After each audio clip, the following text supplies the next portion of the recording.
बुद्ध चरित्र चंद्रोदय विनीत विक्रम बोध जी का पुस्तक है। दोस्तों, तथागत गौतम बुद्ध जातक कथाओं से 57वां सर्ग विजित वितुंड। एक बार भगवान हृदय में हर्षित होकर भिक्षुक संघ के साथ मगध की राजधानी राजगिरी में आए। वह सुंदर सरोवर और मनोरम अमराई से युक्त पाकर आनंद मन में जाकर ठहर गए। तथागत के आने का समाचार पाकर मगधराज अजातशत्रु वहां आया और भक्ति भाव से अनेक उनके चरणों में सिर नवाया। उसने भिक्षुक संघ को भोजन के लिए निमंत्रण दिया और अपने अनुसंगियों के साथ घर लौट गया। अचानक मौका पाकर देवदत्त रात को ही राजमहल में गया। वह अकेला ही एक पीलवान से मिला और उसे सब प्रसंग बताया। फिर देवदत्त ने कहा, सम्राट मेरे मित्र हैं और तुम मेरे प्रभाव को अच्छी तरह जानते हो। अगर कोई मनोकामना पूरी हो जाएगी तो तुम्हें शीघ्र ही कोई ऊंचा पद मिल जाएगा। सवेरा होते ही गजशाला में पहुंचकर नीलागिरी हाथी को कुछ खाना देना, फिर यहाँ पर जो भी उसकी मनपसंद शराब हो खूब छक्कर उसे पिला देना।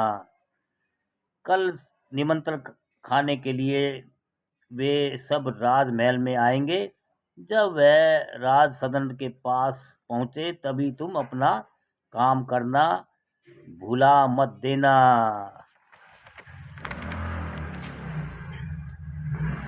पास आते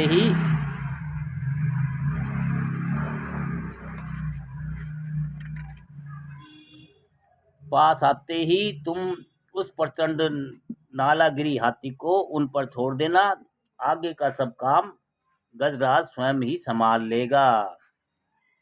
अगले दिन तथागत भिक्षुओं को साथ लेकर भोजन करने के लिए राजमहल की ओर चले। महामुनि आगे आगे चल रहे थे कि भिक्षुक आनंद उनके पीछे लगे हुए चल रहे थे। आनंद के पीछे सारिपुत्र और मोदगल्यान थे। उसके बाद अन्य सभी भिक्षुक क्रमबद्ध होकर चल रहे थे। भिक्षुक लोग आपस में कोई बातचीत न करके चुपचाप सिर झुकाए चल रहे थे। इस प्रकार चलते हुए वे सब राजमहल के पास पहुंच गए। राजमहल का सिंह द्वार मुनिराज के स्वागत के लिए अपने कपाटों को खोलकर अपने ध्वज को लहरा रहा था। अचानक उसी समय बड़े जोर से चिंघाड़ते हुए एक प्रचंड गजराज टूट पड़ा। उसकी आंखें लाल थी और शरीर काला था। उसका डिलडोल पहाड़ के समान था। बुद्ध को लक्ष्य करके वह पर्वताकार हाथी दौड़ पड़ा और शीघ्र ही वह भयंकर हाथी उनके पास तक बढ़ गया। आशंका से सहम कर सब भिक्षुक जहाँ के तहाँ खड़े हो गए और सब इस प्रकार जड़ हो गए मानो किसी चित्र फलक पर खींचे हुए चित्र हो। भिक्षुक आनंद आगे बढ़कर आ गए। उन्होंने भगवान को बचाने के लिए हाथी को अपने प्राण समर्पित करने का संकल्प कर लिया। महासम्राट ने आनंद की बाह पकड़कर उन्हें पीछे ढकेल दिया और फिर वह स्वयं उस मतवाले हाथी के सामने आकर अड़ गए। स्वाभाविक मैत्री भाव को हृदय में धारण करके भगवान उसकी आंखों में देखते हुए बोले, अरे मूर्ख, तू शराब पीकर ऐसा बावला क्यों हो गया है? अकारण ही मुझे मारने की दौड़ पड़ा। तू तो अपने शत्रु मित्र को भी नहीं पहचानता, अपना हानि लाभ भी नहीं जानता। मेरा तो जन्म ही संसार के कल्याण के लिए हुआ है। होश में आ और विवेक को धारण कर। बुद्ध के वचन सुनकर वह विवेकशील हाथी रुक गया और घुटने टेक कर बुद्ध पर पृथ्वी पर बैठ गया उसने अपने सूंड से भगवान के चरणों की धूल अपने सर पर धारण कर ली। फिर वह बुद्धिमान हाथी वापस लौट गया। इस प्रकार देवदत्त का अंतिम दांव भी खाली चला गया। हर चाल बंद हो जाने से वह हर चाल बंद हो जाने से वह कुचाली बहुत क्रोधित हुआ। यह चमत्कार सुनकर राजा चकित हो गया। वह बुद्ध की अगवानी करते हुए राज समाज सहित दरवाजे पर आकर मिला। राजा ने सभी भिक्षुओं को अर्थ और आसन प्रदान किए। महामुनि ने खान पान किए। उसके बाद संक्षिप्त उपदेश दिया। उसे सुनकर मगधेराज का अज्ञान नष्ट हो गया। भिक्षुक संघ के साथ संगेश्वर गौतम बुद्ध जब अपने उत्तम आवास में लौट गए तो सम्राट ने शीघ्र ही पहलवान को अपने पास बुलाया। राजा के पूछते ही उसने गुप्त भेद बता दिया। तब राजा ने उसे डांटते हुए कहा, तू तो बिल्कुल ही मूर्ख है।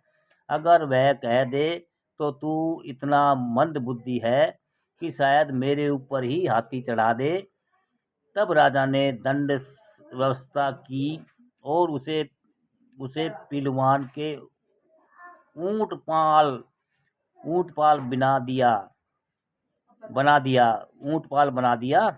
उसने देवदत्त को सम्मान देना बंद कर दिया और प्रतिदिन दिया जाने वाला खान पान भी बंद करवा दिया।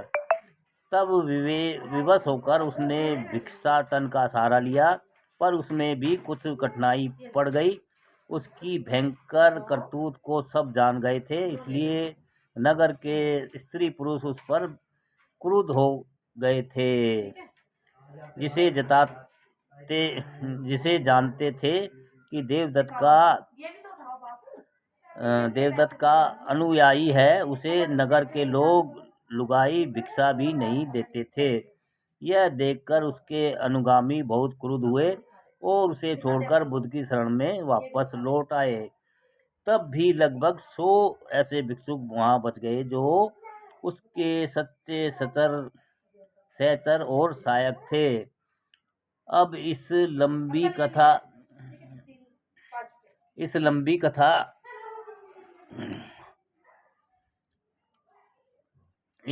कथा का वर्णन कौन करे। संक्षेप में यह बताना पर्याप्त है कि अपने शेष बचे हुए अनुयायियों को साथ लेकर देवदत्त कौशाम्बी चला गया।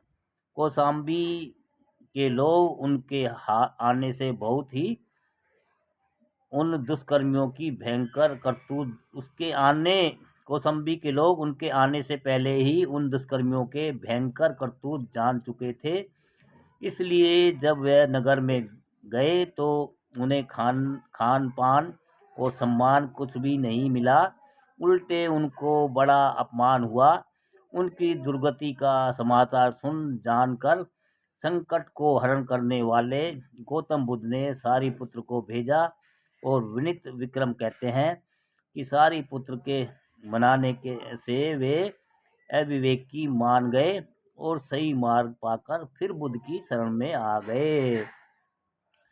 बिल्कुल दर्प रहित होकर देवदत्त जब बुद्ध के पास आकर उनके चरणों में प्रणत हुआ तो दुखी और दीन जानकर उन्होंने उसे तत्काल ही क्षमा कर दिया। दोस्तों, नमो बुद्धाय, जय भीम। और दोस्तों, आज का 57वां सर्ग विजित वितुंड